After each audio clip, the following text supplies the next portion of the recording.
Pour le passage du Nouvel An, l'Agence vietnamienne d'information a sélectionné pour vous les 10 événements nationaux les plus marquants de 2021.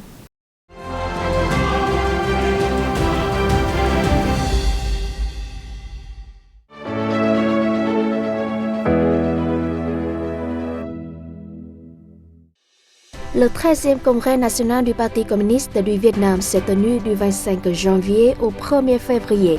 Il a exprimé la volonté d'édifier un pays prospère et heureux, de promouvoir le grand bloc d'union nationale et d'accélérer le renouveau, l'industrialisation et la modernisation du pays.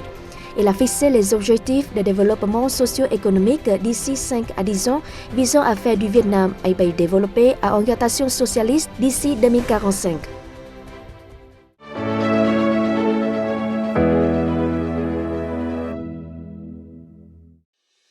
Le 23 mai 2021, 99,6% des électeurs du pays sont allés aux urnes pour élire les députés de la 15e Assemblée nationale et les membres des conseils populaires de tout niveau pour le mandat 2021-2026.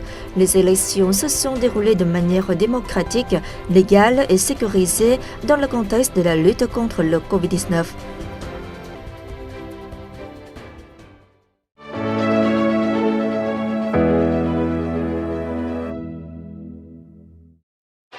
Face à la quatrième vague épidémique et à l'apparition du variant Delta, avec le nombre croissant de cas d'infection et de décès, le parti et l'État ont changé la stratégie, passant de zéro Covid à adaptation sûre, flexible et contrôle efficace de l'épidémie.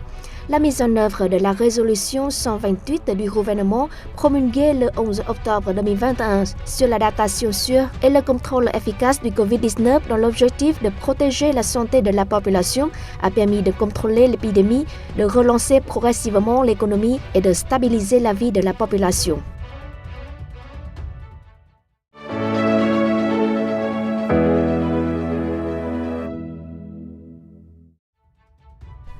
Le parti et l'État ont mobilisé toutes les ressources avec l'objectif d'atteindre dans les meilleurs délais l'immunité communautaire. Au 25 décembre, près de 98% de la population de plus de 18 ans a reçu une dose de vaccin, soit 4 fois plus qu'en août dernier. Et plus de 80% la deuxième, soit 21 fois plus. La vaccination des adolescents de 12 à 18 ans est déployée rapidement.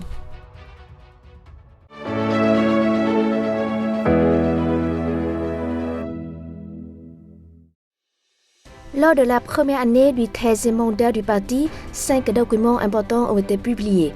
Il s'agit de 3 conclusions et de 2 réglementations.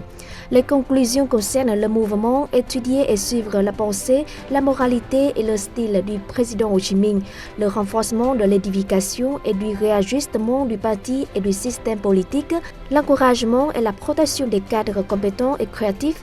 Les réglementations portent sur ce que les membres du parti ne doivent pas faire, la libération de la fonction et la démission des cadres.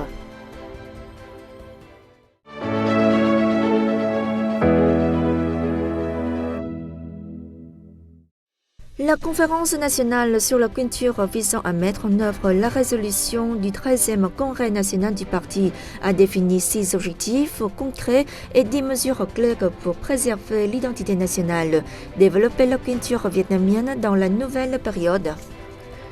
Le 15 décembre, l'art Soi Thai a été inscrit par l'UNESCO sur la liste représentative du patrimoine immatériel de l'humanité.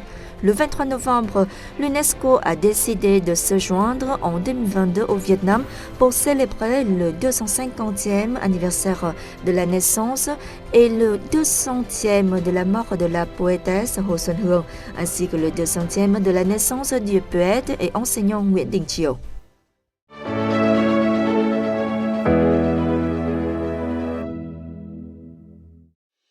À la COP26 tenue en novembre à Glasgow au Royaume-Uni, le Vietnam s'est engagé à atteindre zéro émission nette d'ici 2050 et à réduire de 30% ses émissions de méthane d'ici 2030, affirmant une forte volonté politique dans l'accélération de sa restructuration économique et sa résilience au changement climatique.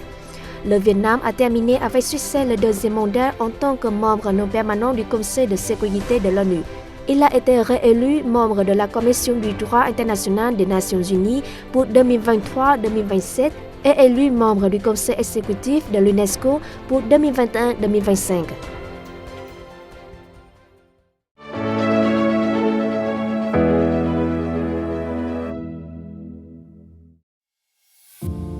Au troisième trimestre, à cause de la crise sanitaire persistante, le PIB a connu une baisse de 6,17% en variation annuelle, la plus importante réduction depuis que le Vietnam dévoile son PIB trimestriel. L'Assemblée nationale et le gouvernement ont pris de fortes décisions pour lever les difficultés, soutenir les habitants et les entreprises. Cela a permis au Vietnam d'atteindre voire de dépasser un certain nombre de ses objectifs économiques importants.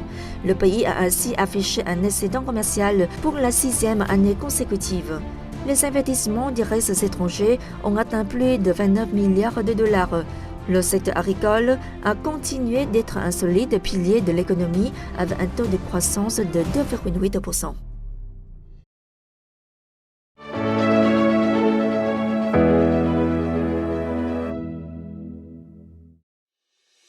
La mise en service le 1er juillet du système de base de données nationale sur la population sera une base importante pour le développement du gouvernement électronique. Avec l'achèvement de l'objectif de délivrer des cartes d'identité électronique, c'est la première fois que les informations sur les citoyens vietnamiens sont normalisées, numérisées et introduites dans un système au service de la gestion de l'État.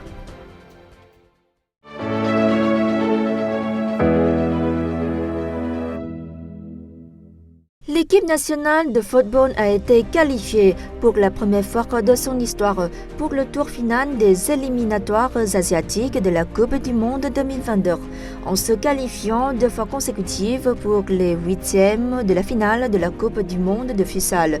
La sélection vietnamienne est entrée dans l'histoire du football asiatique. Le Powerful de Levancon a remporté une médaille d'argent aux Jeux paralympiques au Japon.